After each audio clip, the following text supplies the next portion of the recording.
ฟ้าสูงส่ง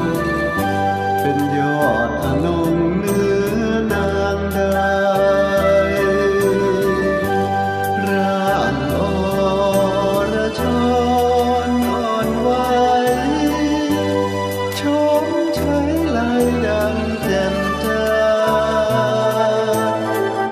แอบมองปองรักเธออยู่เป็นยอดพระทูเนื้อชีวันหลับตื่นไม่ไหว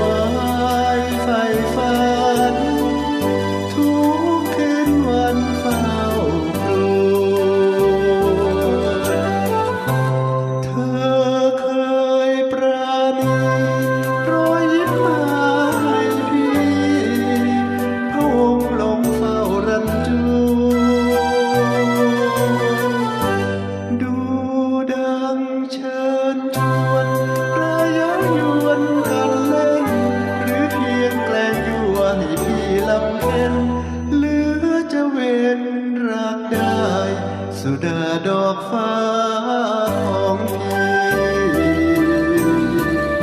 เป็นยอดชีวีเนื้อดวงใจ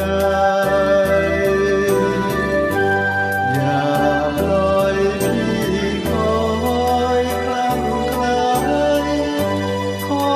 จงได้เมตตา